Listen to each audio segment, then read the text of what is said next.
Breaking news! Pangulong Ferdinand Marcos Jr. inaprubahan na ang pagbili ng mga bagong fighter jet. Naku, China!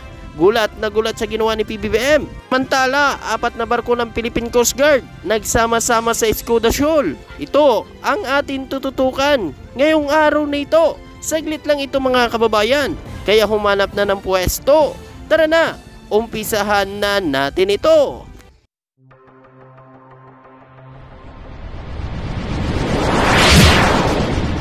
Trupang Ilonggo, Please subscribe and like. and share. Ayon naman sa balita, inaprubahan na ni Pangulong Ferdinand Marcos Jr. ang intensyon ng militar na makakuha umano ng mga multi-role fighter jet na gagamitin sa pagpapalakas umano ng kakayahan sa depensa ng bansa. Ayon naman sa hipi ng Armed Forces of the Philippines, General Romeo Bronner Jr. nito lamang Huwebes. Sabi pa umano ni General Romeo Bronner Jr. na nagbigay ang Pangulo ng green light sa panukala sa unang semester command conference nito lamang Huwebes sa Camp Aguinaldo, Quezon City. Gayunpaman, sinabi niya na wala pang desisyon kung ano ang bibilhin umano ng mga multi-role jet fighter ng Pilipinas. Ayon pa dito, ang pag-aproba na ito ay bahagi ng pagsisikap ng gobyerno na palakasin ang kakayahan ng Pilipinas sa pagdepensa laban sa banta sa teritoryo, lalo na umano sa West Philippine Sea. Ang mga detalyeng ito tulad umano ng kung alin uri ng mga multi-role fighter jet ang bibilhin umano. Kung ilan ang bibilhin ay hindi pa tiyak, ngunit ang Pangulo ay nag-aproba na ng intensyon na bumuli umano ng mga fighter jet. At ayon pa dito, ang Philippine Air Force ay gumagamit ng ilan sa South Korean Belt Light Combat Aircraft FA-50 pagkatapos niyang iretiro ang natitira umanong fighter jet noong 2005. Ang pangangailangan para sa mas maraming fighter jet at multi-role fighter jet ay naging prioridad upang maprotektahan ang bansa laban sa mga potensyal umano na mapanganib.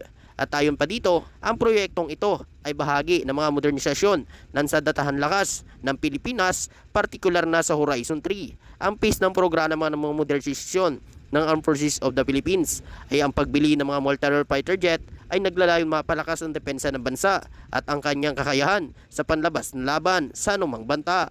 At ayon pa sa nakalat nating impormasyon, bagamat ang 12 na unit na FA-50 sa serbisyo ng Philippine Air Force kasama ang kanilang mga piloto ay medyo mabigat, ang mga sasakyang panghimpapawid na ito ay hindi pa rin sapat upang ipagtanggol ang bansa. Ayon pa kay General Romeo Bronner Jr., kailangan umano makakuha na mahigit pa sa mga fighter jet na ito, ang mga multi-role fighter jet na talagang mas malakas at mas mabilis at mas nakakamatay.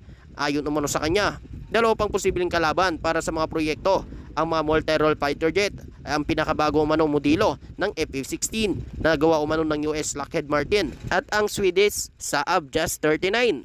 Ang F-16B ay ang pinakabago na pinaka-advanced ng FA-16. Ang pagpapatakbo ngayon ay itinuturing na pinakapangunahing mapatunayang pang-apat na henerasyon ang multi-role fighter jet laban sa nilagyan umano ito ng mga advanced na sistema radar na nagbibigay daan dito sa mas malawak na kakayahan sa pagtuklas sa pagsubaybay kasama umano ng mga advanced air-to-air, air-to-ground na mga armas. At ayon pa dito, ang JAS 39 Gripen na C&D samantala ang inuri bilang pinakamaasahang Sweden role combat aircraft na magagamit sa mundo. Ang C na bersyon ay isang single-seat aircraft habang ang D na bersyon ay may 2-seater na configuration. At ayon pa sa nakalat nating impormasyon, nagbabalak ang Pilipinas na bumili din ng mga fighter jet mula sa South Korea. Sa kasalukuyan, ang Pilipinas ay tinitingnan ang KF-21 Borami bilang isang potensyal na kandidato para sa proyekto ng mga multi-role fighter jet ng bansa. Ang KF-21 Borami ay isang fighter jet na binuo ng Korea Aerospace Industry. Ang Pilipinas at South Korea ay nakikipag-usap tungkol sa posibleng pagbili ng KF-21 jet at mga submarine, pati na rin ang pagpapalakas ng kanilang pagbili ng mga FA fighter jet.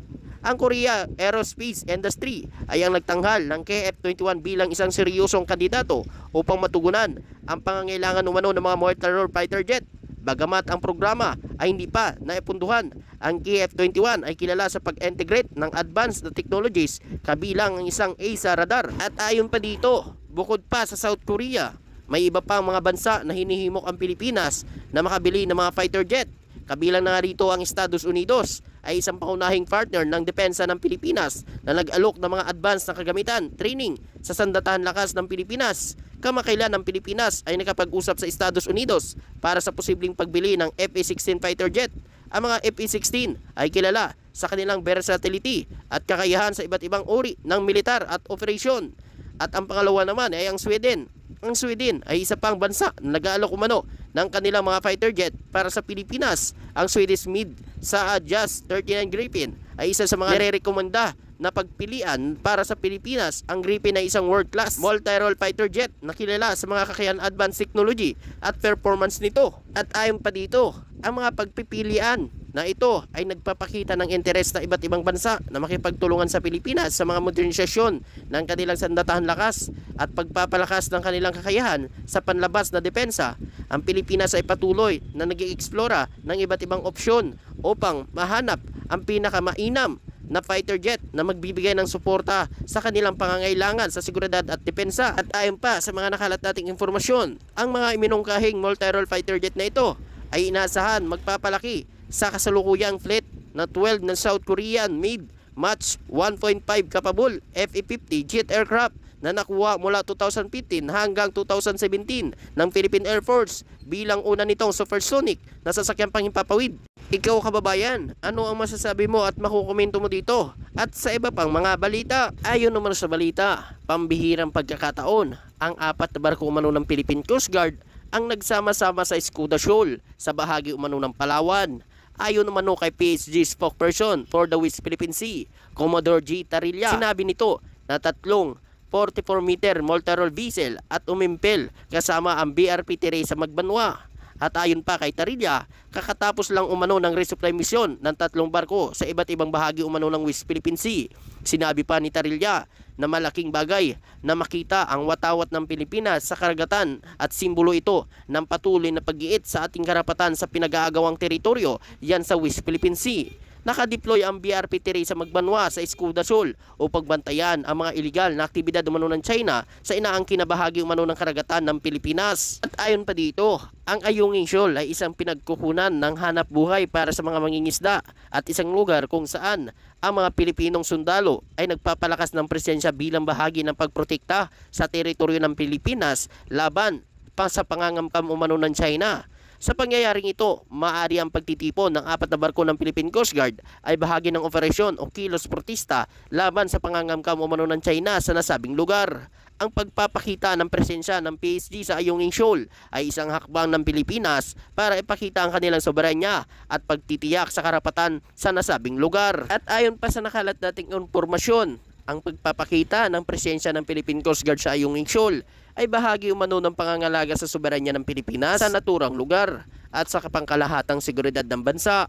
Ang mga hakbang na ito ay karaniwang bahagi na regular na operasyon umano ng Philippine Coast Guard upang mapanatili ang seguridad at integridad ng teritoryo ng Pilipinas at mabantayan umano ang mga mangingisdang Pilipino na nangingisda umano sa West Philippine Sea. Ikaw kababayan, ano ang masasabi mo at makukomento mo dito? Siyempre hanggang dito na lang. Maraming salamat po.